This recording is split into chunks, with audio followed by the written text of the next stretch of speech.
Around 20,000 visitors are expected to get their taste buds excited as West Dean's Chilli Fiesta once again invites them to an event fully dedicated to one plant, the chili pepper. Over the weekend, people will be able to watch cookery with this year's Master Chef, make their tongues sizzle with chili foods, or join gardening demonstrations. This was the UK's first event that was actually dedicated to the chili plant. It was the brainchild of Jim Buckland and Sarah Wain, who are our dynamic gardening duo.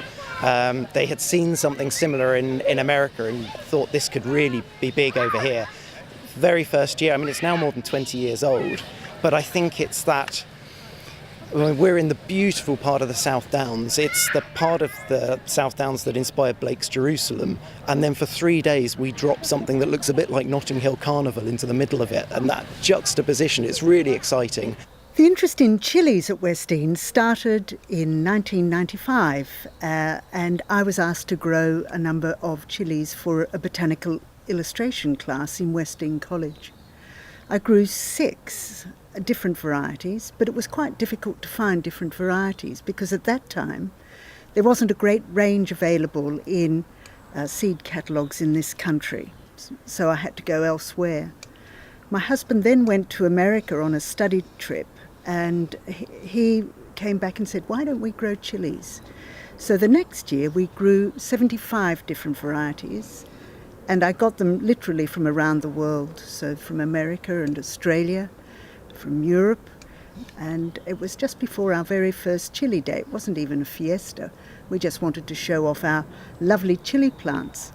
But because of that shot of publicity, 2,500 people came that Saturday afternoon, and we were absolutely bowled over, and that was the beginning of the chili fiesta. With so much interest for the spicy pepper, one has to ask, why has it become such a popular ingredient here in Britain? I think the interest in chilies really ties in with the building of the ethnic communities within the United Kingdom who bring the culture of chili growing and eating from their home country to the UK. Tied in with that, I think people travel much more now to places where chilies are incorporated in food, and they like what they're eating, so they want to replicate it at home. About 250 chili plants will be on display for the event, and they come in all different kinds of shapes, sizes and tastes. I think there are about 20 different species of chili. There are about 5 of those that are domesticated, so the seed that you buy from a seed catalogue comes from those 5 different species.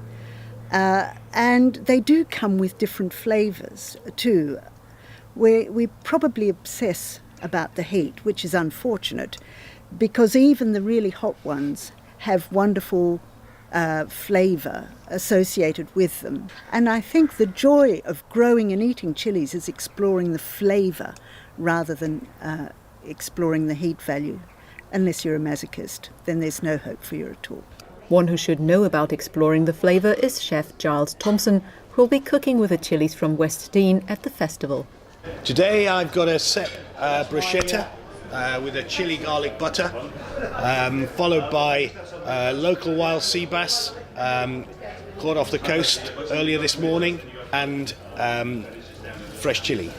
For me, chili's been a bit of a journey. I started doing this festival some years ago, periodically, which was pretty much the discovery of chilies in modern day British cooking. So we find now it's become an integral part of a lot of our dishes. I think the palate of today is becoming more and more accustomed to it and almost acclimatized, and with that acceptability we tend to use it more and more and more, even so much as seasoning now. We've not just salt and pepper, but to finish a dish, it's quite nice to season with a few chili flakes, and I think chili gives things that top note. It just gives it that height in flavour, and that lovely explosion is, I think, something in terms of sensation that we're all looking for today. And if the sight of all this food has got your belly rumbling, the Chilli Fiesta is still on until the 13th of August. Nicole Ris, That's TV.